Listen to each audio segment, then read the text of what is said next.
राम राम। एक बार फिर से सभी किसान भाइयों का स्वागत है मेरे YouTube चैनल पर एग्रीकल्चर होल्डर पर। जिस किसी किसान भाई ने अगर चैनल सब्सक्राइब नहीं किया कृपया चैनल सब्सक्राइब कर लें और बेल आइकन को ऑन कर लें। आज का जो पॉइंट हमारा रहने वाला है या आज की जो टॉपिक हमारा रहने वाला है वो रहने वाला है टीएसपी। टीएसपी आखिर क्या है,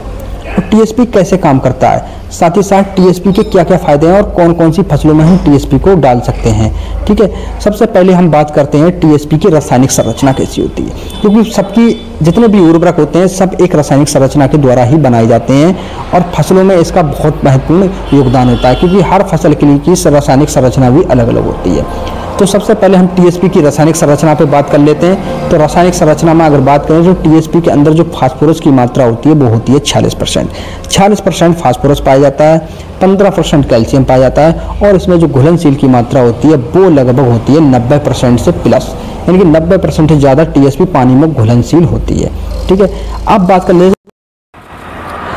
कर लेते हैं टीएसपी और डीएपी के अंदर अंतर। तो टीएसपी की बात करें तो टीएसपी के अंदर जैसे मैंने आपको बताया कि 46% आपका फास्फोरस होता है,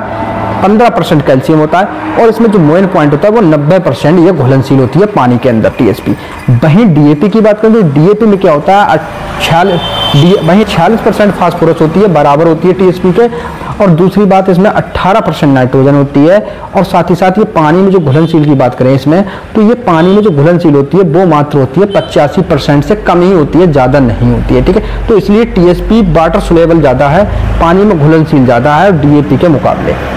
भाई अब बात करें हम टीएसपी का, टीएसपी एक प्रकार का ट्रिपल सुपर फास्फेट होता है, यानी कि फास्फोरस की का टीएसपी का उपयोग आप जहां कम फास्फोरस की या अधिक फास्फोरस की आवश्यकता होती है वहां पर भी आप टीएसपी का प्रयोग कर सकते हो। बहुत बढ़िया रिजल्ट निकाल के देती है, चाहे किसी प्रकार की फसलें हो गई उस पर भी आपको बढ़िया रिजल्ट ही मिलेगा टीएसपी डालने से। दूसरी बात वहीं टीएसपी की बात करें तो टीएसपी के अंदर 46% फास्फोरस होता है और 15% हमारा कैल्शियम होता है। जो 15% कैल्शियम होता है वो शुरुआती अवस्था में पौधे की जो तना होता है उसको स्ट्रॉन्ग रखता है और पत्तों को एकदम साफ रखता है, जिसमें इससे क्या होता है पत्तों के अंदर जो हमारा बाष्पोत्सर्जन द्वारा भोजन बनाने की क्रिया होती है वो बहुत अच्छी तरीके से होती है। और फास्फोरस क्या होता है, फास्फोरस पौधे की जड़ों का विकास बहुत तेजी से करता है, साथ ही साथ पौधे की ग्रोथ में भी काम करता है। तो ये फास्फोरस होने के कारण हमारा जो टीएसपी होता है बहुत बढ़िया रिजल्ट निकाल के देता है। वहीं तीसरी बात करें हम तो टीएसपी का उपयोग फलीदार फसलें, चाहे वो चना हो गया, मटर हो गया, मसूर हो गया, इन सब प्रकार की दलहनी फसलों में आप कर सकते हो, क्योंकि दलहनी फसलें क्या होती हैं हमारी एक प्रकार से फास्फोरस को सबसे ज़्यादा मानती हैं, क्योंकि दलहनी फसलों के लिए नाइट्रोजन का उपयोग नहीं किया जा सकता, खासकर सिर्फ फास्फोरस का प्रयोग किया जाता है। इसलिए आप फास्फोरस टीएसपी से दीजिए क्योंकि उसके अंदर नाइट्रोजन नहीं होती है और नाइट्रोजन की पूर्ति जो दलहनी फसलें होती हैं वो वायुमंडल से अपने आप कर लेती हैं, क्योंकि इनकी जड़ों में राइजोबियम पाया जाता है जो क्या होता है वायुमंडल से नाइट्रोजन का फिक्सेशन करता है और पौधे को नाइट्रोजन का अब्जॉर्ब कराता रहता है, जिससे कि नाइट्रोजन की पौधों को जरूरत नहीं पड़ती है। ठीक है, 3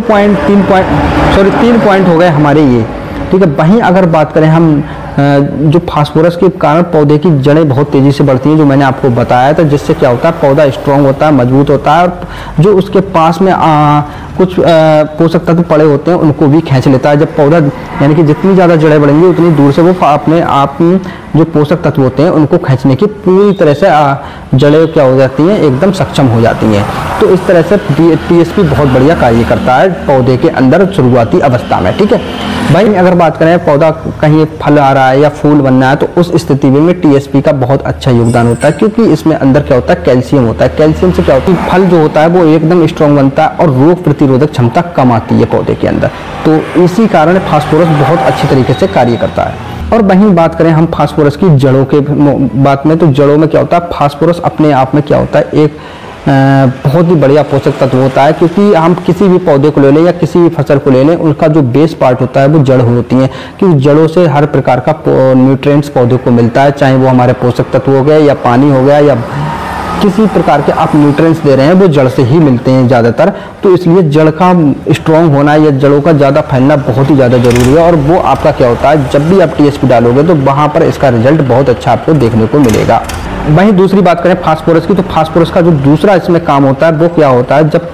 अब रबी सीजन में आप बुवाई कर रहे हैं, रबी सीजन में जब हम देखते हैं कि पाला या ठंड का सबसे ज़्यादा अटैक देखने को मिलता है फसलों में, तो उससे क्या होती है, दलहनी फसलें जो होती हैं वो ये नीचे से क्या होती है, गलन शुरू हो जाती है उनके अंदर, जिससे पौधा क्या होता है, नीचे से गलना शुरू हो जाता है और उसमें क्या होता है, रोग बहुत जल्दी से अटैक हो जाते हैं। तो इन चीज़ों को हमें कंट्रोल करने के लिए फास्फोरस का